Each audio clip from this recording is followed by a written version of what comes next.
Boa tarde. Meu nome é Ana Cristina Campos e eu sou aluna de mestrado no programa de pós-graduação da Escola de Belas Artes da Universidade Federal de Minas Gerais, na linha de preservação do patrimônio cultural. Eu vou apresentar aqui um trabalho realizado enquanto eu era aluna do curso de graduação em Conservação e Restauração de Bens Culturais Móveis na UFMG e bolsista de iniciação científica no projeto de pesquisa Materialidade dos Documentos Pintados entre a História e a Preservação, coordenado pela professora Márcia Almada e financiado pela CAPES e pela FAPEMIG. O objetivo desse projeto era refletir sobre os vestígios da passagem do tempo sobre um objeto e o que essas marcas representam para sua biografia. Para isso, entre os anos de 2018 e 2019, o compromisso da Irmandade de São Miguel e Almas de Prados, da antiga comarca do Rio das Mortes, da capitania de Minas Gerais, foi restaurado com o objetivo de avaliar quais procedimentos de conservação e restauração poderiam e deveriam ser realizados, procurando manter os vestígios materiais que revelam a história do objeto, sem perder de vista suas condições de preservação material. Os tratamentos foram realizados nas dependências do Laboratório de Conservação e Restauração de Documentos Gráficos e Fílmicos, o LAGRAF, do Centro de Conservação e Restauração de Bens Culturais, o SECOR, na UFMG. Nosso foco aqui será o tratamento realizado no miolo desse códice, por isso não vamos entrar nos méritos do estado de conservação ou tratamento realizados na sua capa.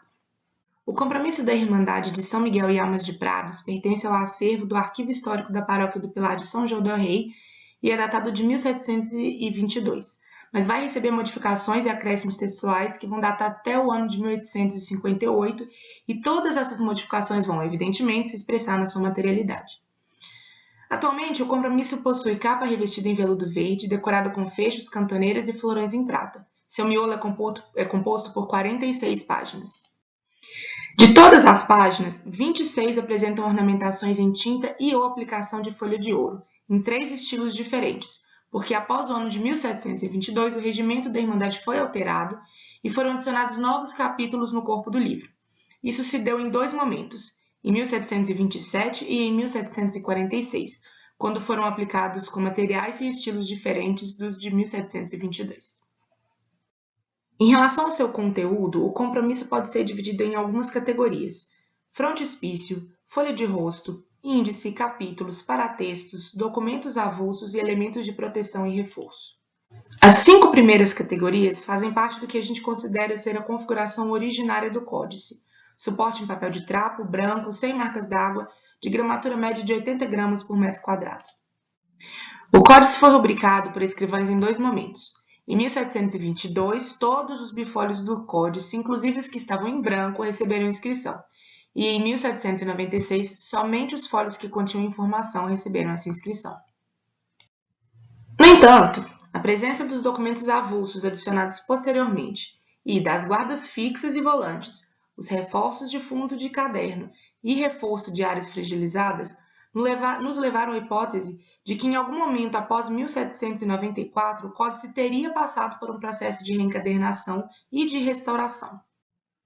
Os documentos avulsos foram produzidos com papéis de qualidades diferentes das do resto do códice, sem as rubricas de 1722 ou de 1794, e com vincos, manchas de manuseio e layout de mancha de texto que sugerem que eles foram produzidos, circularam e foram acondicionados como correspondência antes de terem sido incluídos no corpo do códice. Além disso, as intervenções de restauração foram feitas com papel de trapo com características pertinentes à produção de fins do século XVIII e início do XIX. Em 2018, o estado de conservação do compromisso era ruim.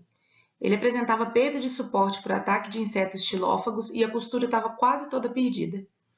A oxidação de peças de ferro na capa causou manchas e perdas de suporte nos folhos finais e iniciais. Ainda apresentava manchas de manuseio nas bordas, fragilidade em áreas de vinco, deformação de plano no frontispício, resquícios da cera nos selos e esmaecimento, migração, borrões e halos das tintas de escrita e de ornamentação. O tratamento começou pela higienização dos folhos, que foi feita com um pincel macio e pano de microfibra, preservando as áreas de ornamentação e com atenuação das manchas de manuseio com lápis borracha.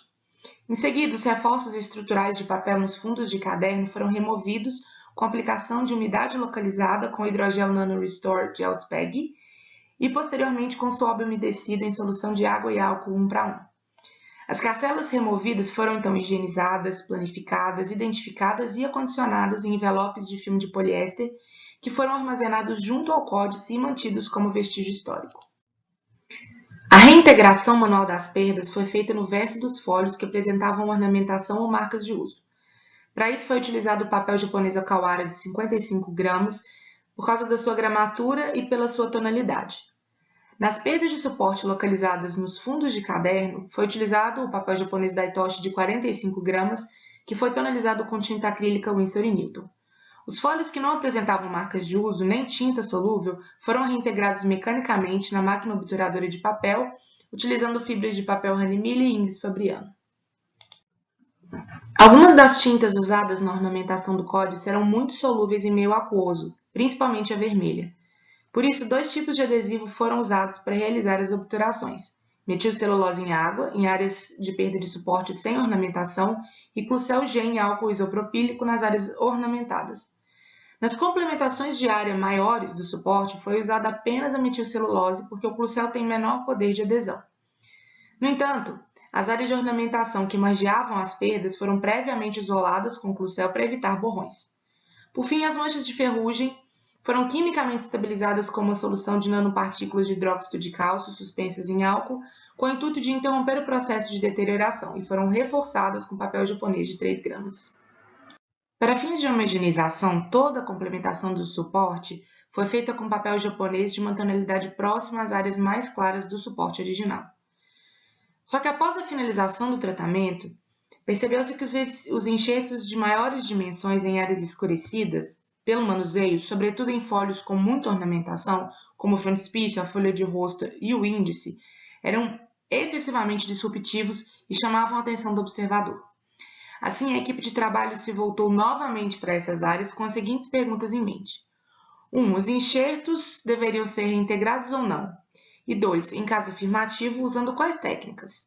Para responder essas perguntas, foram usados os diagramas de tomada de decisão, conforme o esquema desenvolvido por Stefan Michalski, chegando à conclusão de que o melhor caminho seria tonalizar essas áreas com adesão de papel japonês de 3 gramas tingido.